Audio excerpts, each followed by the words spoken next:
Welcome to the Draconic and Friends official podcast, where we peel back the curtain on puzzle games and the people who make them. I'm Syrenne from Draconic and Friends, and I'm joined as always by Alan Hazelden, the head Draconic at Draconic and Friends. Hey there.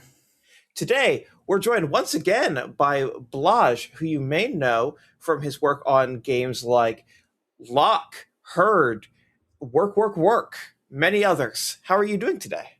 Hey, hello. I'm doing good. Thank you. Awesome. So, for listeners who have not heard any of Blaž's content on this feed, I personally recommend that you go back and listen to the LOK Digital episode with both Blaž and Ferran. This was right as we were launching the game. It came out, and in that recording, you can hear all about how Blaž got into games, all the stuff that he does outside of games. He's a multi-hyphenate and a very interesting individual. But from now, we're going to pick up from where we left off and jump in on what's been going on since that recording. So with that, Blaž, what's been going on in your work and games since that recording? Okay, yeah. So after LOK Digital, I released two physical games. The first one is called Work, and the second one is called Herd. So yes, these two projects were both released last year. But otherwise, yeah, I was also active in other non-game related stuff. So composing music for theater plays and so on. How would you introduce our listeners? Like, can you introduce, like, what are the concepts behind Work, and Herd? Well, Work is a very heady, very visualization-heavy puzzle book, which focuses on very pure logical solving process. And basically, you're building up the universe. You're connecting blocks with little workers and assembling them into bigger and bigger constructions. And this is presented as path drawing paper puzzles. Then, yeah, and the second one, Herd is a bit special. It's not it's not in just the book form, but it also has figurines, and it's played by sliding these figurines on top of the book. So it's more of an actual physical experience, which I wanted to try out. So, having tried that out, what was your experience with that? Both with the game design, but also the procedure of it, like the process of getting samples and like revisions and things like that. Yeah. Well, first of all, pretty early into the development, I figured out that this won't be a rule discovery game. I mean, it is in the late post game, but otherwise, I had to keep it at a pretty understandable level. Just because you have physical pieces and you can't really look at your past solutions. So I had to simplify it and keep it really, really basic. And within this simple core gameplay, I then tried to lean onto the physicality of everything. Especially the game is constructed out of two chapters, and the second chapter really leans onto this because you have only 6 pieces, and in a game you could have infinite of them. I mean, in a video game, but here, because you have 6 pieces, you can then I don't know if I can spoil a mechanic, but for an example, sometimes you have multiple spawning points, and it's not just the game reminding you, hey, you can only put 3 pieces onto the page. No, you actually have only 3 to use there. So, and then for an example, when these pieces move between pages, you actually have to flip the page. And doing so, you have to remove the pieces from the previous page. And this is, again, a mechanic based on the physicality of the medium. And this is how I try to make it a bit special. So, yeah, of course, it's influenced by all the Sokoban games that we play on the computers. But I really try to see how can it be a bit special in this, actual physical environment. But yeah, on the other hand, publishing this was probably the biggest process, the most challenging process in my game development career. Simply because, yeah, I live in Slovenia, and so far I was publishing books by manufacturing them in Slovenia, but suddenly the prices here in Slovenia didn't make sense. So I had to look abroad, and it was just me contacting people and getting stressed out, and not really knowing if Yeah. everything will get together in any Yeah. in any So it's sensible way. all the fun of producing a physical board game. Yeah, Yeah, yeah. how stressed were you when quotes started including tooling costs for the plastic? I mean, I was aware of them because, yeah, at first I tried to make everything in Slovenia. And it's actually, in the end, it's a happy story because as I was working on Herd, I was getting more and more conscious of the fact that I will actually make this thing. It won't be just a print and play thing or something. I want to have it in my hands. And I started looking at manufacturers in Slovenia. And I actually found a group of very enthusiastic young people who had a silicone mold machine. And it was cost wise, it was great. But yeah, they were the reason that I decided to pull the trigger to actually make the game. And then this whole thing fell into a hole, and they couldn't produce these figurines. They had many manufacturing problems, and suddenly I was left with 1,000 books already printed and 1,000 boxes already assembled and no figurines. And this pushed me into working with a Chinese factory. And truth be told, I mean, it was relatively stress free. I mean, I was stressing a lot, but looking backwards, Now you're not stressed at all. yeah. And actually, I mean, I am in the process of getting a second print run together, and I am seriously considering manufacturing everything in China. The big downside of this is actually USA, because if I manufacture everything in China, then it says made in China, and yeah, this means costs for the customers. Right. Whereas if you get figurines made in China shipped to you and you put them in a box, that's not made in China. Yeah, so far. Although that's assembled in Slovenia is, exactly. I believe, the official phrase. Yeah. But I think that they will change this legislation. Sorry, in European Union, there will be like a digital passport of all the components where they were made and so on. So I'm not sure if this will be a viable option in, I don't know, a year or so. But currently, yeah. Give it a year and a half, and more likely than not, the U.S. importing is going to become a lot easier again. So hopefully, yeah.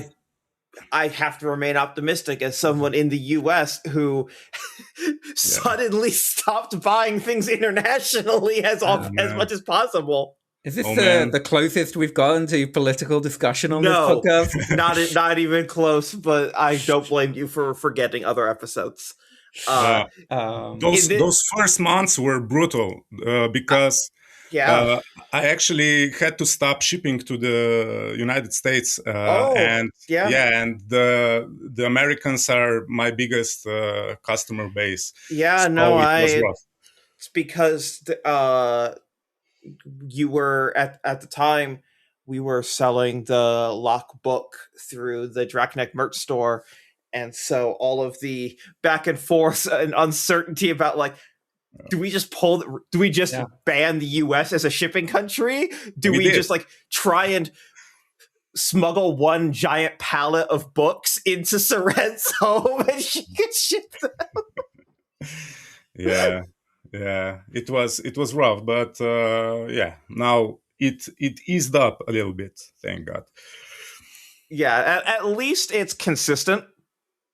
Even if it's not good, it's at least been decided what the bad situation is, so everyone can make plans about it. Yeah, yeah. Going back to the starting design of that game, did you notice from the start that you wanted to do something with physical miniatures, or did you start concepting the idea as a purely paper game and then you were quickly like, oh no, this needs something physical to help you visualize it? No. It started as a game using figurines. I always wanted to just have like a smart games or think fun concept made, and then I made Updeck, and I remember someone played it and actually 3D printed out the pieces because it's nice. basically it's a piece packing puzzle book, and I mean, a side note, the pieces wouldn't help them a lot in the late post game, but nonetheless, that's a game where shipping with physical pieces would spoil the game, right? I mean, I think it would be impossible, to be honest, just because. Yeah, I mean, here again, it's the silly thing about quantity. Just a quick description of Updeck. You pack letters or shapes into grids, and there are puzzles where you have like 10 of the same shape. Like you need to put in 10 A's, which mean a tromino. Does this mean that I would have to pack, I don't know, 10 or 15 of each of the shapes? No, it wouldn't be feasible. So from this standpoint, I immediately knew that, yeah, Herd will be a different game. But this was sort of an inspiration. Just, what if I take the smart games or think fun concept and I use a book for it? Because when I played smart games catalog, all the puzzles sort of seemed a bit. They didn't have personality because you have a board and you have a booklet with challenges in them, and then you just set up each challenge on this same board, and you can't really express. Like Rush Hour is an example of this type of game, Yeah, where you've got some fairly preset constraints on what the puzzle is, and it's just like, oh, what's the starting pieces of these puzzles within this very rigid shape? Yeah. So yeah, there are multiple puzzles, but they don't feel super different to one another. Exactly, and you also couldn't have like a progress of ideas through the game, simply because, yeah, again, you have the same board, and also I think these games are constructed in a way that they say just go through the first few pages if you don't want to play the easy challenges. Just go to the medium or to the advanced. But I like to build up the game a little bit. So yeah, this was sort of my starting point, and I just made a few pieces out of how do you say? We say das masa. This is like a Play-Doh. Yes. It gets hard just by being on sun for a day, and I started playing around with it, and it sort of clicked. The thing that I think found quite early and informed a lot of later decisions was just I wanted to make a block pushing game, but pushing blocks with figurines feels very icky, very fiddly. And the thing that I found was that if I actually jump on top of a box, so to speak, and move it around by just sliding one piece that's on top of another piece, then this works. So I don't have to simulate anything. I actually am moving two pieces at once. This was like an aha moment for me. So coming out the other side of the development and design process for Herd, now that it is a completed game and you have shipped it, how do you feel overall about designing with those constraints versus designing a paper book? I guess another way to phrase this question is, do you feel like you prefer one or the other in practice because there are pros and cons to each? The thing is, I already released 3 puzzle books, and I think that I prefer making puzzle books, but now I also feel like I would start repeating myself if I just put a puzzle book with, I don't know, piece packing systems and similar path drawing systems in the next few years. So, just from the standpoint of wanting to not just repeat myself, but explore other possibilities of physical game development, yeah, I think I want to go into the direction of Herd more. Not necessarily having figurines, but one of the ideas that I'm toying around lately is actually a cooperative puzzle book. And I mean, this is like one concept. I'm just trying to see what else can be done in the physical world, because I feel like with the computers, the physical games sort of got a bit abandoned from the creators. But I also think that a lot of very cool stuff can be expressed within this medium. So yes, I think I actually, yeah, I prefer making puzzle books, but I would want to explore other things, I think. I mean, I don't know if you're giving yourself enough credit here. I think if you set yourself the constraint of, okay, I'm only going to do, like, my next game is going to be a puzzle book, and I can't explore any of the design space I've already explored, I'm sure you'd come up with something really juicy and interesting. Thank you. I mean, it's hard. It's hard to not fall back onto design sensibilities that are already part of previous works. And I actually have 2 puzzle books that I think you play tested a little bit, Plots and Foe. Both of these feel fresh, but at the same time, yeah, they contain elements of previous stuff. And I'm not sure. I always try to just follow my gut when I'm designing, and I'm not sure if I just naturally stumble upon something completely fresh. I think I need to make a conscious decision to go into a new direction. And yeah, I'm not sure what numbers or Sudoku likes. I'm not sure what would be just naturally something that could work in a puzzle book that You know I'm what? not. I'd love to see you do a take on those. There's like a creator on Twitter who does lots of these. They're like visual, like get this character from here to here, and like it's meant to be simple, but then it's like, oh no, wait, this is impossible, and then you realize like there's like some kind of visual illusion or something. It's like, oh, this thing has an extra leg, which means this isn't actually one table. This is 2 tables overlapping each other. I think you'd have a lot of fun with that space. These are called Naso puzzles, right? I Yes. think. To be honest, I tried designing them and I suck at designing them. So, yeah. I mean, maybe I'll get better, but at this point, I mean, the way to probably. get better is to practice. True. That's true. Well, okay. I'll set myself a challenge to make a Naso puzzle each day, and we'll see Oh where this yeah, takes me. great. I mean, I didn't realize it was you'll this get- easy to goad you into doing something. Yeah, you'll get a lot of practice then. So one other thing that has, I think, interested me.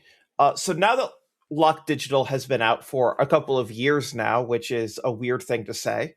Oh, yeah. Yeah. I think all of us are making about the same face at the same time. Year and a half. Yeah. But Yeah.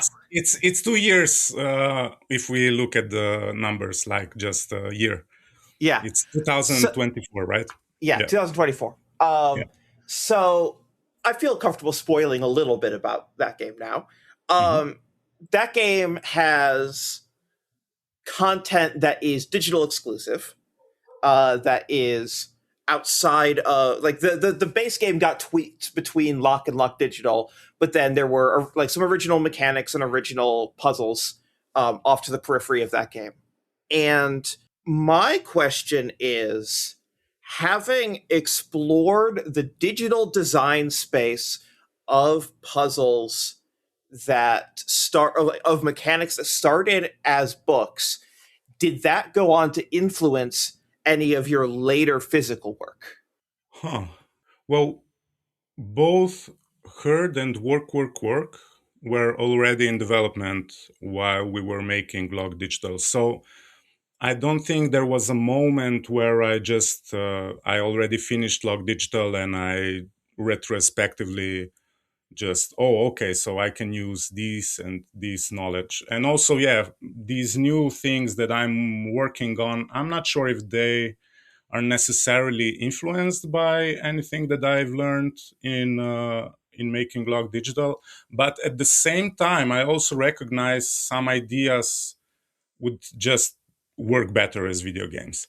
And this is especially the case of Platz, which is again a piece packing puzzle game. And I already talked with someone about actually making it a digital game primarily, so it wouldn't even be released as a puzzle book. But yeah, we'll see how this goes.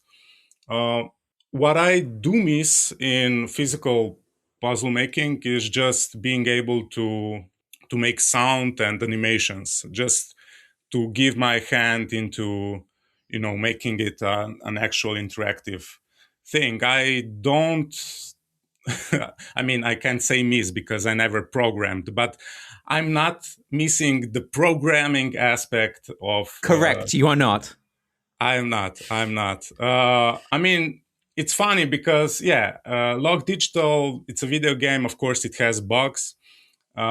And then thinking about a puzzle book, what kind of bugs can a puzzle book have, right? But at the same time, if I make a typo or if I make a non-unique solution, then this thing is printed out forever. If someone has this book, yeah, it's bugged, and that's it. No patches can fix it. I went a little bit off the rails here, but No, you're good. This is one of the primary differences between putting out a game on Steam and phones and Switch versus putting a game out as direct mail. yeah, yeah, yeah. Yeah, things were different in the 80s, but I can actually spoil a little bit here. This is also something that I talked with Alan a few days ago. But I am again in the process of getting something that was primarily a puzzle book into a video game. So now it's time for work.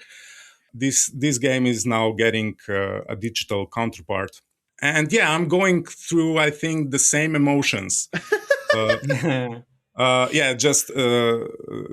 I'm working with a person who doesn't want to be mentioned yet.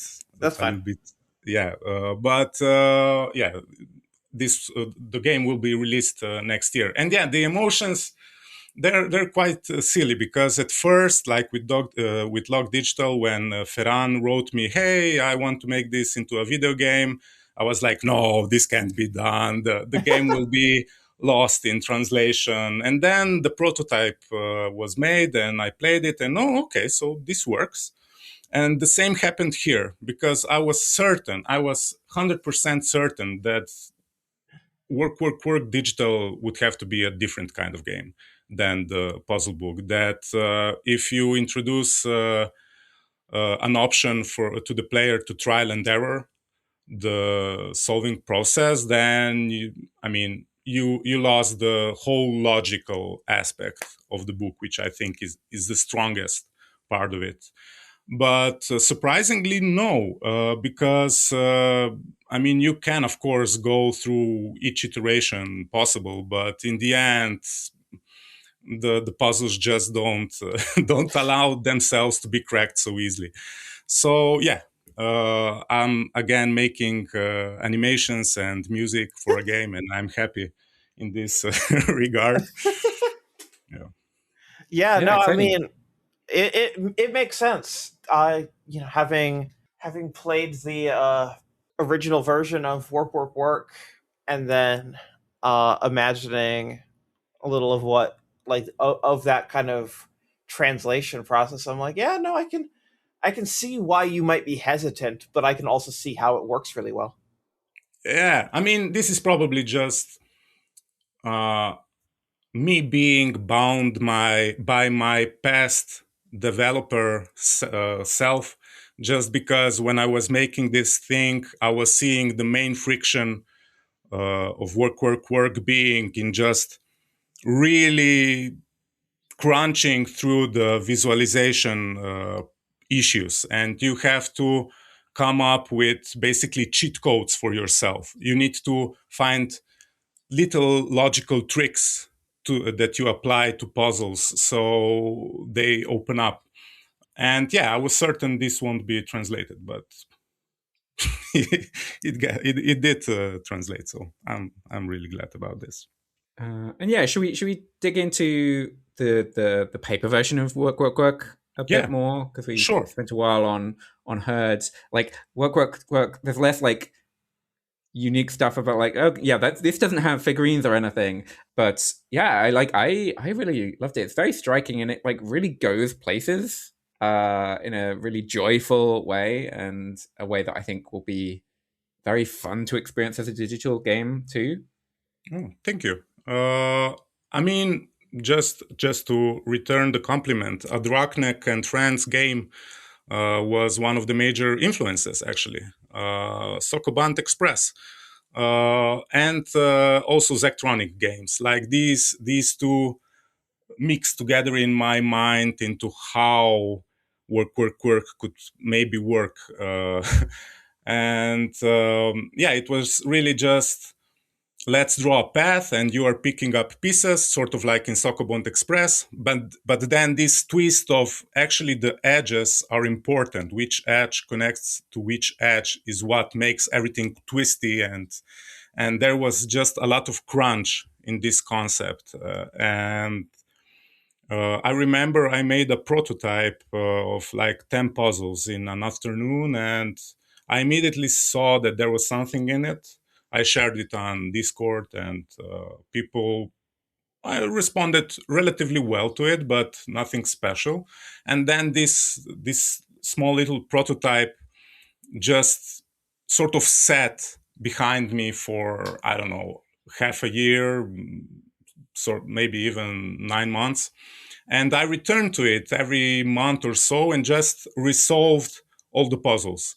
And each time I went through the same process of, whoa, this is really hard to get through, to visualize.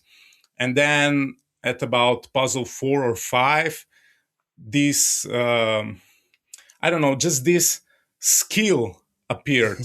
Like, okay, sort of starting to see the matrix, and I really, really, really enjoyed this part of the solving experience.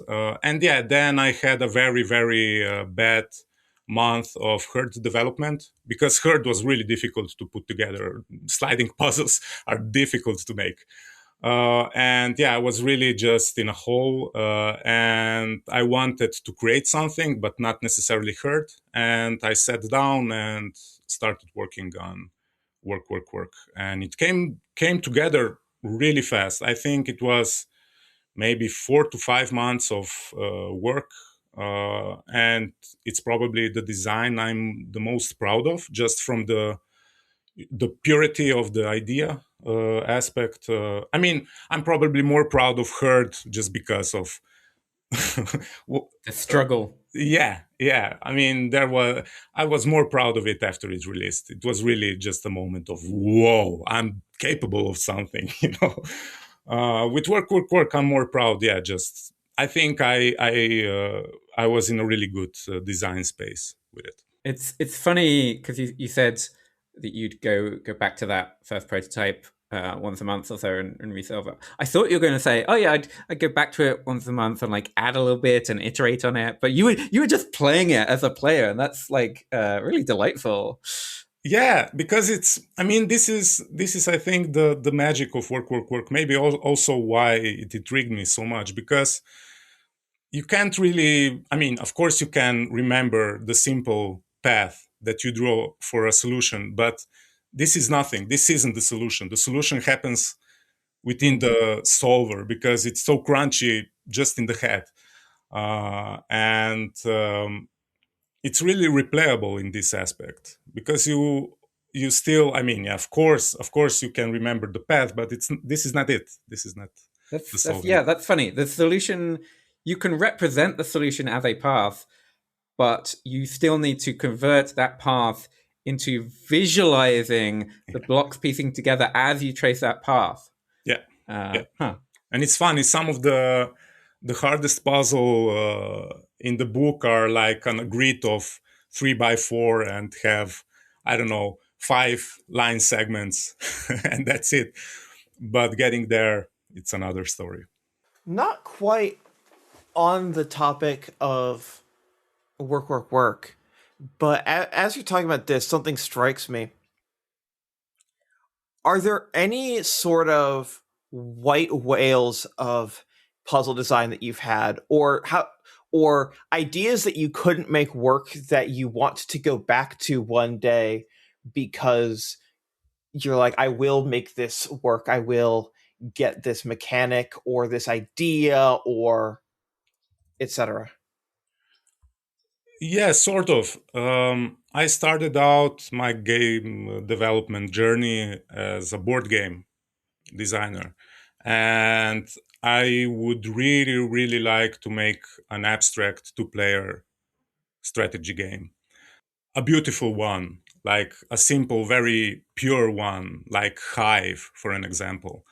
And I tried out a lot of things, but I just didn't strike this. I didn't make one which would work so far. And it's funny because I am pretty comfortable in designing for one player. But when you get to 2 or more players, there's just a design space that is, I think I'm not skilled enough yet to just tackle it. And yeah, I would like to make an abstract strategy game for 2 players. This is like a big dream of mine. Although I also know that if I make one, especially today in this current time frame, it won't be played as much. I mean, it's really funny how much easier is it to get a solo game out to people for them to, take it to the beach or play it on their mobile phone, but to sit down with another person. I myself have a game group which just fell apart in the past few years, and I've heard a lot of similar stories. I'm not sure if it was COVID or just, but yeah, people don't game as much. I know that Alan games because I read Yes. his I suspect posts on Discord. based on just based on personal experience and personal anecdotes, I do think that COVID just broke a lot of people's habits, just like completely decimated them. And a lot of people built themselves back up, like built the blocks back up during COVID, but they built them up differently than they were before. Yeah. I remember Shut Up and Sit Down pivoting pretty hard towards solo games just when COVID hit, because I think that their initial stance was solo games aren't really games. I remember there was a blog post or review of Friday, which I love, by the way, great game. But then, yeah, they put out, I don't know, 2 or 3 solo-centric videos just in 2020. And I remembered, like, okay, things got real. So solo is a viable gaming experience. And yeah, I think this sort of also pushed me to look into solo development and find my voice. Yeah. I think another potentially underrated thing, and I think that this is something that Alan in particular is going to have a million opinions on. At least in my experience, it is easier to get people together to play a game, like a new game, to like try something new, if the learning process or the I guess the thinkiness happens during the game as you play the game and uncover the rules, as opposed to sit down and read the rules for an hour and then stumble, and then you understand it. But then when you understand it, there's less strategy, less like rule discovery actually in the game, because everything is just printed in the rules, and the expected user flow is just like, here's a booklet. And I think, at least in my experience, I've more of the games that I've played recently here meaning last 4 years, lean more towards how fast can we get you to take your first turn. Yeah. Which is frankly good, because in my opinion, the single worst part of playing a new board game is how long does it take you to get to playing the game? You don't enjoy spending 45 minutes learning the rules? It's less of, okay, it is honestly less about me learning the rules and more about everyone making sure that everyone is on the same page about the rules. Mm-hmm. There are, I have seen many different iterations of some of this, but I think the single most demoralizing is when you spend 45 minutes, everyone's on the same page but the rules, everyone plays one turn and realizes they don't like the game. And it's like, oh, this game could just be like, if you distilled this game and then distilled it further, really what this game is who rolled higher. Ooh. And you're like, oh, you've added 20 layers of abstraction on top of a dice roll. But like, not much skill expression. It can also go the other way. I remember Tapestry. Have you played Tapestry? I'm aware of it, but I haven't played it. Jamie, the designer, was really proud that he expressed everything on just 4 pages of the rulebook. And the result was, well, I haven't played it myself either, but I remember people just being, why it is only on 4 pages? I have so many questions. And at the same time, yeah, it also made the game simplistic in some aspect, while it wanted to be like a big civilization game. But yeah, I absolutely agree. Rule learning, this is sort of the genesis of LOK, to be honest. Yeah. I made a puzzle book before LOK, which had rules explained on pages, and I saw people just tuning off.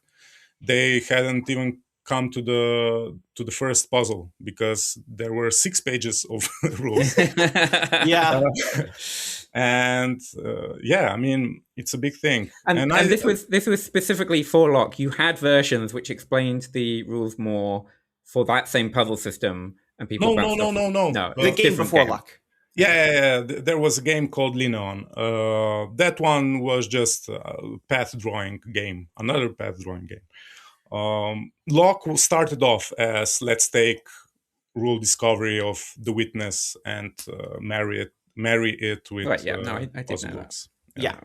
I feel like, in my opinion, or I guess my instinct, is that the most successful way to handle the tabletop rule discovery quandary is have what you need to get started that is streamlined to get people to take their first turn, and then a separate like rules supplement FAQ of like, all right, these are, once you've like actually understood the systems, these are the things that you're going to need to know. But like, either print them as separate documents or make very clear, like, no, you don't need this before you get started. Like, do not spend the time to memorize like corner cases.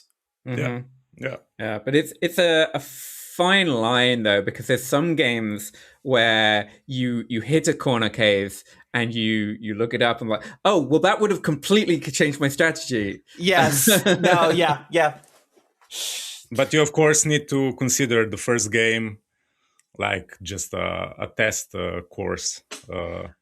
Blaž, I don't know if you know this. Alan knows this, but I play a lot of card games more than board games. Yeah.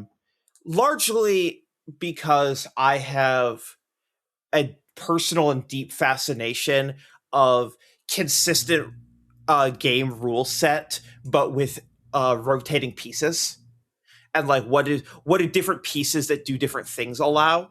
Like trading card games, like for example, Magic or Pokemon or Yu-Gi-Oh or something like that, right? Where the fundamental rules stay the same, but what you are allowed to do changes depending on the card. Yeah. That sort of design space really fascinates me, deck builders, etc. But when I think of how those games tutorialize in like dedicated like starter sets, it is always the single funniest conundrum, because I'll use the most extreme example, which is Yu-Gi-Oh, which is a game that has roughly 14,000 legal game pieces. And rule one is that if the card overrides the rules, the card wins. Yeah. So they have basically limitless design space. And an example of a card in this game is a card that exists in the other player's hand. You don't know if they have it until they play it. And it says, negates the effect of one of your cards. Okay. And it can be played quickly. Like player one says, I do action. Player two says, no, you don't. Nope.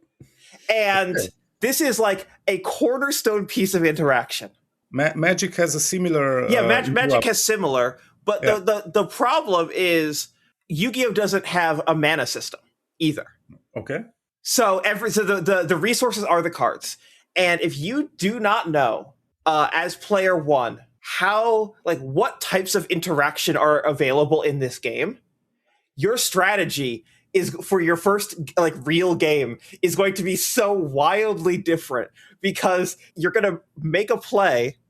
You're not going to be thinking about redundancy or like baiting out interaction or anything. You're just going to be like, you're saying you've got your turn planned out. Okay, I can play this and then this and then that. And then you're going to get interrupted immediately. And then you're going to be like, well, now what do I do? Cool game. Like you kind of have to get bullied a little bit before you can like truly understand the relevant interaction space. I mean, that kind of like that whole class of game, like Yu-Gi-Oh, Magic, those are fully like, oh yeah, you need to like devote your life to like being beaten up a dozen times before you have any grasp of anything. Not quite, but one of the single funniest interactions is there is a card for anyone who wants to look this up or coincidentally has played the game before. The card is called Nibiru the Primal Being, and it's a card that stays in player two's hand. And player one, this is a game where you are committing a lot of resources in a given turn. This is a game where turns tends to take 5 to 10 minutes of setting up interactions and setting up layered resource loops and things like that. This is a card that says, if your opponent has summoned 5 or more monsters in a turn, wipe their entire board. Just wipe everything and says, no, you don't.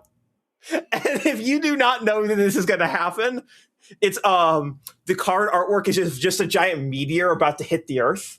And it's just like, nope, the rock is coming. Sorry, you didn't know to plan your game to turn around 4 or fewer summons. Is it mandatory, like in tournaments, to see the other player's deck before you play them, or it's surprises? No, it's completely blind information. It is best 2 out of 3, so after game 1, you can make it more informed decisions knowing what they're playing based on what you saw. But no, it is private information. Okay. It's funny because earlier Blaž was talking about like, oh yeah, it would be nice to design a really elegant 2-player game, and you know my favorite thing is it's the exact opposite of that. This is not my favorite, but it is very funny because how do you even begin to tutorialize this? And their solution is they made a board game like 2-player starter set that is just a scripted duel using cards that don't even do anything. It's like, all right, turn player 1, play a card and pass turn. And I'm like, that has never been what this game looks like in 25 years. So, I mean, but I guess the community is strong enough that you experience the tutorial through playing with a friend, right? They tell you, they bully you a little and teach you. Broadly, yes. People join the game because usually because a friend has invited them to learn the game. Mm. And usually if player one is inviting player one is not trying to just crush them in the tutorial game and turn them off of the game forever. And this is a thing I find interesting, though, because going back to Hive, which was specifically mentioned earlier, yes. I really like teaching people that game in a like slightly mean way, but in like a in a way that's like very interactive, like a puzzle game can be, in that somebody can make a bad move and you can immediately show you, this is why that was a bad move. And you could actually bring somebody up to a decent level of play very quickly. Like, I also think like Go takes a lot. There's like a lot more bad things you can learn when you're learning to play Go. There's so much. But there's a few, like when you're very, very early playing Go, there's like a few things that you can very quickly learn. Oh, this was a bad idea, and this is why. Yes. And I find playing somebody who hasn't played it before and getting them up to that standard of like, okay, well, you were a terrible player because you haven't played before, and now you can make competent decisions.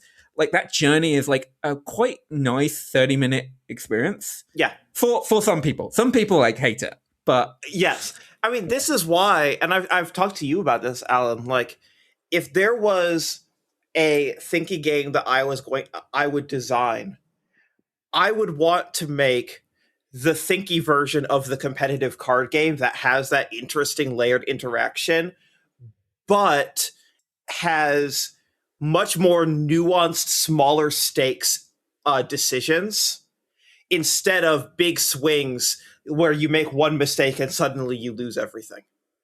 But isn't the big swing problem just the result of power creep of the game being available for a season after season? Because I remember Hearthstone like at the beginning and where it is now. It just became crazy. So there are... It's funny. On another competitive card game, Pokemon, which, despite what news articles would lead you to believe, some people do actually play the game. It is not just a financial instrument. I played it as a kid. A lot, actually. They have an annual rotation that every year, at that fixed point in the year, any card that is basically 2 years old or older gets removed from the format, and they can use this to lower power level, raise power level. Like they can rebalance their game on the fly. Magic has a billion formats, and each format has their own ideas about rotation or limited, like forbidden lists. Yu-Gi-Oh, for whatever reason, has made the genius decision that every card is legal unless it is explicitly mentioned on a ban list. The ban list is like 100 cards only. So at some point, this is like, in a product sense, this means that the power creep needs to go on forever. Mm-hmm. But in a game design sense, this also means that you need to design every card around the idea that someone could go dig through a bulk binder from 20 years ago and find a card that breaks this interaction. Oh. So but if every deck is broken, then no one's deck is broken. Okay, you say that. I will just say the current format has what are called FTKs, first turn kills, which means that player 2 doesn't get to take their first turn. That is beyond broken. Sounds like a skill issue. That is, if player 2 opens their opening hand and they don't have a way to stop player 1, they lose. It is what is called a compare hands format, where the game gets decided based on what you draw, not based on how you play, and no one likes that. But, I mean, people still play it on a competitive level? or is it just Yes, but people seek out alternate formats, alternate ways to play, or like sit out for a format if the format is especially bad. Wait until either cards get banned or those cards get power creeped.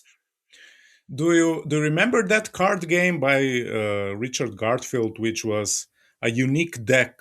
You bought a whole deck in a pack, and you didn't know which cards it would contain, and this was the deck that you had. Then, of course, there were bad decks and there were good decks, but if you were losing too much, then the opponent got some handicaps. Right. And that's it. Yeah, this is Keyforge. Yes, Keyforge. Is this even an alive project still, or I have no idea. was it discontinued? Something tells me that it's probably not, but there was a new set in February 2025. Okay, alive-ish. Yeah. I mean, this sounds sort of like I'm not sure. Really fascinating to hear about it, but I'm not sure if it would be as fun to be part of the community for multiple years. Yeah, a lot of card games, and bluntly, a lot of games that at least can rely on randomness have a lot of pluses and minuses. And even if that randomness is as simple as it is a card game, what cards do you draw?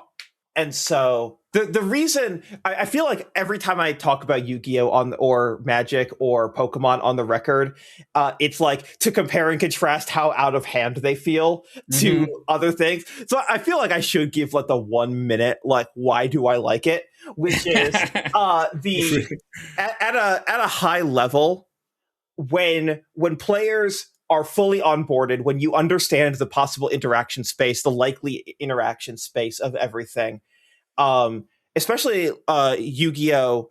Being a game that is such high power level, so it is such a fast-paced game in terms of turn count, where the game almost never goes beyond turn 3. That is to say, player 1 takes a turn, player 2 takes a turn, player 3 finishes the game if player 2 was not able to win. Like that is the current pace of the game. And granted, that's 30 minutes of back and forth gameplay because each player is playing on each other's turn, but turn count very low. At a very high level, it is basically decision path after branching path about making informed choices about, if I do this, it opens me up to these risks. If I do this, it does not open me up to these risks. And getting better is about basically learning about more branching paths and being able to make those more informed decisions over and over. And it is about mitigating risk while building up a strong field. And obviously, sometimes your opponent just drew cracked and they just have everything. And like, sorry, you did the best possible turn, and then they drew the 3% hand. Like, so I don't know what to tell you. Sometimes that just happens. But broadly speaking, the best gameplay is back and forth and incredibly informed decision after informed decision after informed decision. Like that is what makes those games good. But it's informed decisions based on just like squeezing a ridiculous amount of information into your brain. Oh yeah. No, you gotta act as if your opponent has the 4 best cards in the format, plus one card that's going to start their play. Like you just got to assume that they've got the best hand possible, and this is actually why one of the most hated design spaces, whenever Konami, who designs the game, explores it, is cards that reveal your opponent's hand. It's like the entire game is about playing around things, and as soon as you have perfect information, as soon as your opponent has perfect information, you've lost. Are these cards part of the 100 banned cards? Very many of them are. Yes, many of them are. However, for some reason, every few years, they decide they want to explore this design space again, and everyone says no. And right now, in the Western format, which everywhere except for Asia plays, the best deck by far at some point in their combo gets to look at your opponent's hand. And in Japan and Asia, which is the format that we'll be getting soon, they've printed a card that says your opponent must play with their hand revealed at all times. Okay. And no one understands how this leaves the testing lab, how this gets printed. It's Look, like it's fine. This is a solved design problem. All you need is a single non-banned card that does something terrible when revealed from your hand. Oh, yeah. No, here's the problem. Mechanically, any card that says reveal this card from your hand gets disabled when your opponent has hand knowledge because you cannot reveal it from your hand. Reveal is an action that you take, not a state. So the game needs a new keyword. The game needs a new keyword. I mean, what game doesn't? This is all like the design interaction, and like you can like hopefully you can tell by the way I'm talking about it, like the emotional highs of playing this game are very good and it keeps me coming back, but sometimes the format is just really bad. Mm-hmm. It's really about how does the design space and how does the design team explore that design space, and unfortunately there's a lot of room for bad decisions. Do you play this with people in person? Like, do you have a community in your city, or? Yes, in person and online. Okay. And I'm also a judge for this game because I know all the rulings, or enough of the rulings. Okay, nice. That I can help with judge calls if someone is confused about a ruling, which thankfully does not mean that you know what every card does. Cards are written in a legal format where a colon and a semicolon mean different things in game language. So it's about learning how to read the card. And if you know how to interpret a card and how different mechanics interact, that's what being a judge is helpful for. Mm-hmm. It's very funny. Not to go on another long digression in this because this has been great, but Syrenne, have you played much Mindbug? I have not. Like I really respect it. It's kind of the closest I've gotten to this kind of like gameplay of like, oh yeah, you're playing cards and those cards can then attack your opponent and then they block each other.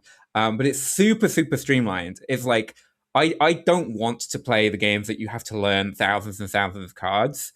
Mindbug is a game where you can kind of just wing it and like just look at your current hand and go like, okay, I understand the cards I have in my hand, and you only have your entire deck for the whole game is just 10 cards at random, and so it's very, very simple. Almost everyone I've played it with has had a bad time. But like I think that's just because I'm playing it with the wrong people. It wouldn't give you the same highs. I mean, I would be willing to give it a try for sure. No, I think it's really interesting as a really streamlined version of some of the same stuff. I mean, I'm all for streamlining, and like this is where I'm at in terms of like what would I want to do with this type of game is like I want to keep the decision tree matrix, but I almost want the version of the it's like to make the version of this game, or maybe even like the single player version of this game, like the way that when you are playing in Yu-Gi-Oh!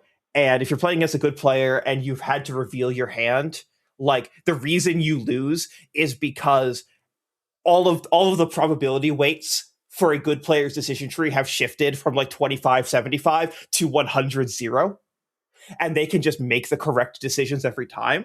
They still have to play well in order to make those correct decisions. So like I almost wonder about making the single player version of a 2-player card game that is like this powerful, but like you have a defined opening hand, so does your opponent, and you see your opponent's hand, you still have to play well. Right, there's versions of this that are kind of like deck builder-y, like here's a Slay the Spire, like here's a single player Slay the Spire hand equivalent. Can you find the way to score this much damage in a single turn, given these starting cards? Oh, this is Mage Knight, right? Basically. I've not played Mage Knight, actually. I'm thinking of a digital game. I mean, I think there's been several digital games based on this concept I liked playing Slay the Spire. Let's make a puzzly version of Slay the Spire. Yes. I mean, this is sort of like, Yeah, my thinky game White Whale of like, Okay. can I like, and I have told Alan that if he ever wants to make anything like this, I'm sprinting away from production into game design on for this specifically because I have a million and thoughts. I've told you, bring me a design document. I have a million thoughts about this. I would like here, Alan. My game design document is going to be 2 identical prefab Yu-Gi-Oh decks that we play a best of 3 on.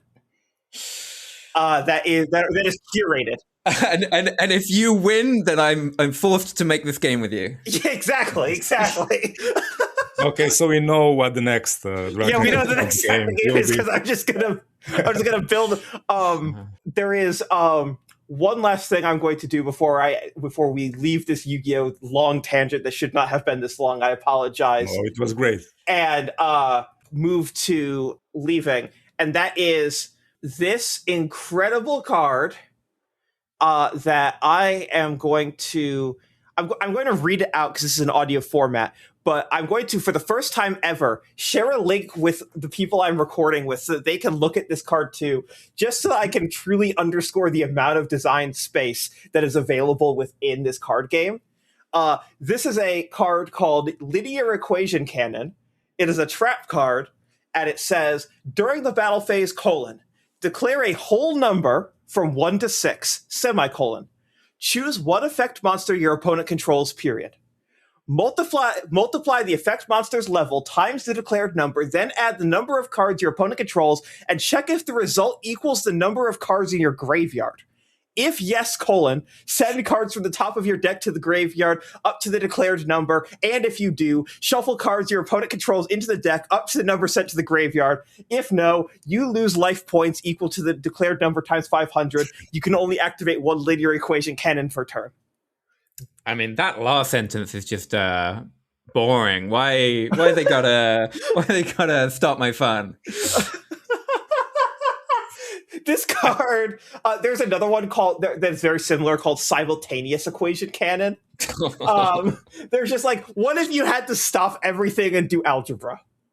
I have no idea if this is a usable card or not. It isn't until it is, and if it is and it resolves, you've effectively won the game. Okay.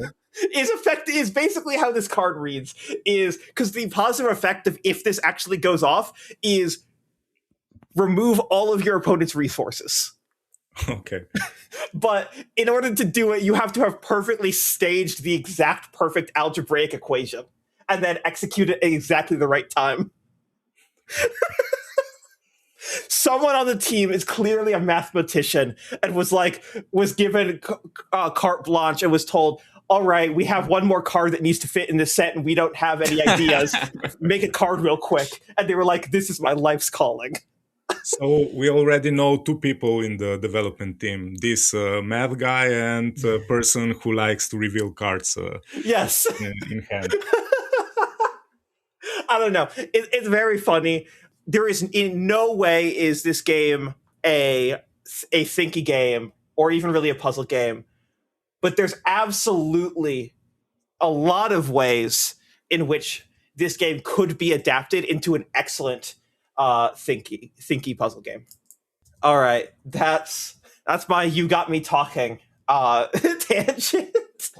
Great content. I'm sure this will either be in full length or deeply truncated in the edit. I would be disappointed if too much of this got cut. I think it's Melanie, our editor, plays Yu-Gi-Oh with me. Okay, well there we go. I've been teaching her the game. So I suspect that she is going to get a kick out of this when she hears me talking about hand trap negates and Nibiru, the primal being. Yeah, come for the Blaž. Stay for over half the podcast runtime being about card games. No, it is not. It is about a third, not half. I don't know about that. I don't know. I'm so sorry for dominating that. Blaž, is this inspiring you to in any design space? Yeah, actually. I mean, I am preparing a new edition of a card game of mine to release. So yeah, all of these Yeah, you're ideas going to have sort of a new edition of All Is Bomb coming all is soon. bomb. Yeah.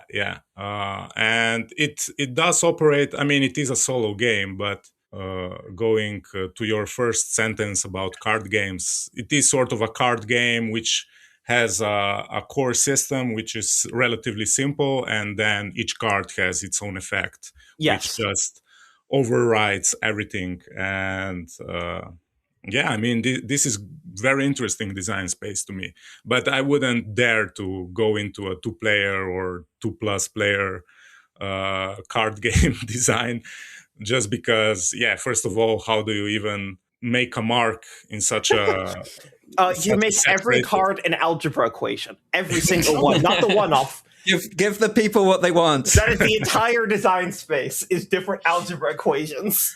I feel like, yeah, the next Rockneck game is sort of forming currently.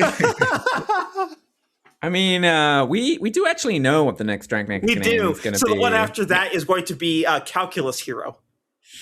Oh, wait, really? This is, by the way, I'm not familiar. Is this a reference to? No, something? this is just me making it up. Oh, okay. I like the name. I don't think I heard it anywhere, so it is strong name, strong title. You heard it here first. Calculus Hero. Calculus Hero. Your subtitle. You're gonna wish you took that class in college. I could kind of see a Zachtronics game about calculus. Absolutely no. Zach should be making the calculus game. Hasn't he already? I'm not sure. He's made games that are abstractly calculus. Okay. I respect his decisions, at least thus far, conscious or not conscious, to not make them explicitly about calculus. Because when we would Sokobond is a game that feels unmarketable because it's like, well, it's chemistry and people are not enthused by the idea of chemistry. Calculus is like way further beyond chemistry in the unmarketable sphere. I mean, it's also hard. Yes. I mean, I recently play tested a puzzle book, and the first half, or I don't know, 2/3 of it, was just fantastic, and I really, got into it, and it was rule discovery. And then I got to a point where I was just dumbfounded.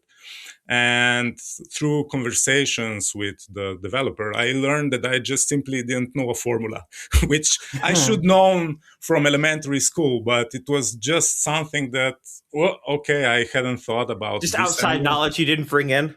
Yes, exactly. Yeah. And it's very dangerous. Which you could have derived independently if you just of course spent several hours Yeah, I mean, having to reverse engineer the Pythagorean theorem or the quadratic formula is maybe not my idea of fun. That was the best part of math at school. What are you talking about? Was reverse engineering? Yeah. Send you back to differential equations. Oh. God. Calculus was not a problem for me. Differential is about where I started tapping out. Where I was like, At this point, I'm taking these classes because I'm essentially running up the scoreboard. I don't actually think I'm going to be doing math in my for a profession. I think I'm out here. And my brother actually is a professor of math. So. Oh wow. Yeah. No, I was a music teacher. Oh. So I could teach about the math of music, but. Fantastic. What do you play? Primary is violin. In practice, everything.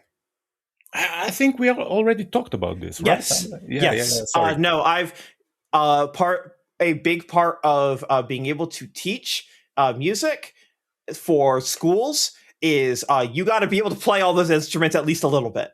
I mean, but the string instruments are basically the hardest, right? More or less.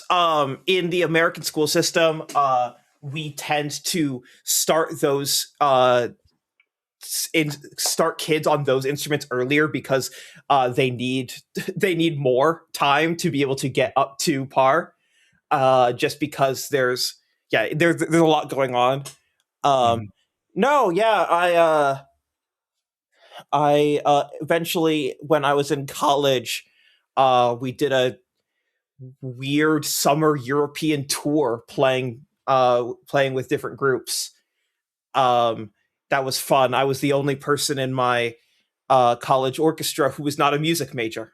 Everyone else was, which meant that they all got additional classes with like where like they got handed music and got revisions to things, and I would just show up to rehearsal because I was the only one who was only going to rehearsals, and then they would be like, "Why don't you know this?" And I'm like, "Why would you expect I did?" It's like you're the one that allowed open auditions. I'm like, and they're like, "Yeah, you're the only person who got in through open auditions." I'm like, "So you should just email me." You have my email. This is a very long time ago. Again, this is way back in college. Yeah, I've lived a lot of lives. Okay. Maybe I haven't. I think Blaž might be someone who can compete with me and maybe win in terms of number of things that you do, but because you do a lot of things. Oh, I mean, sort of, yeah, but it's all the same process in my head. I don't feel. It's animation and music and puzzle design. It's all the same. It's all just the same. I mean, yeah, truth be told, yes.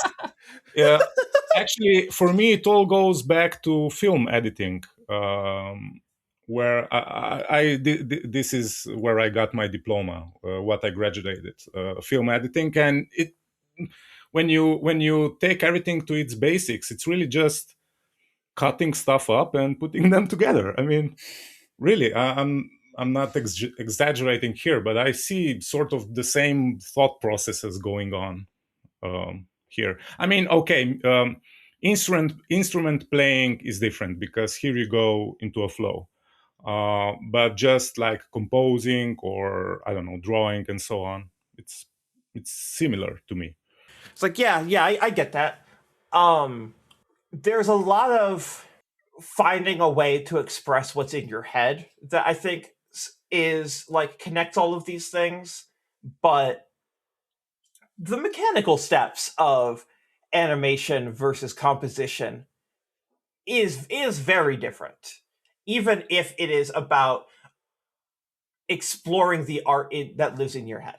Yeah, I mean, I didn't want to minimize the everything around these mediums, but both animation and composing, both are sort of things happening in time. And when I'm animating, I mean, I'm exaggerating right now, but like I see, okay, this action needs a little bit more of a pre-movement to really make an impact. And the same with a song.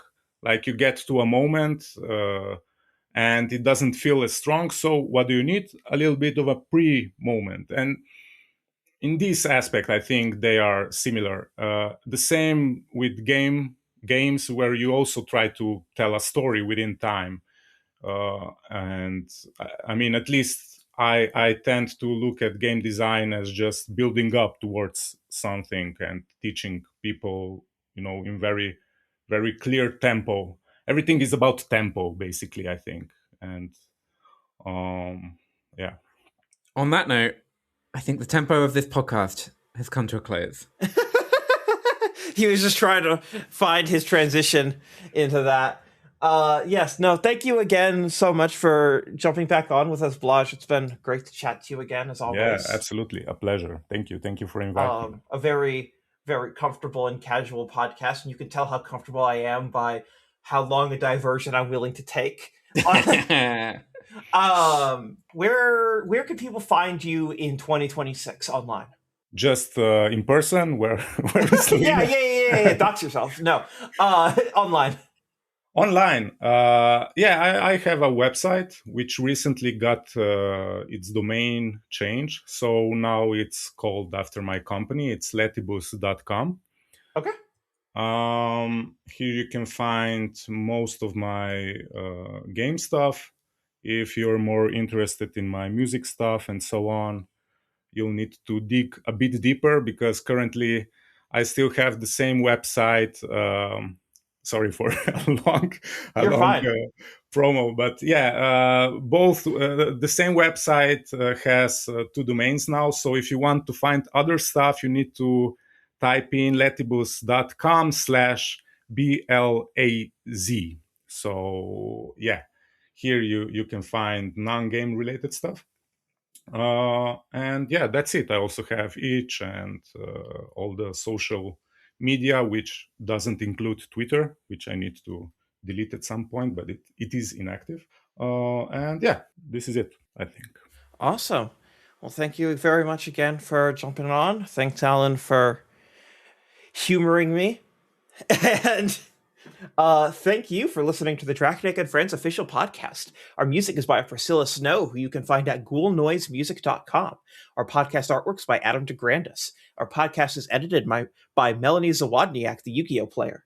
Please rate and review us on your podcast service of choice, and be sure to tune in next episode for more interesting conversations.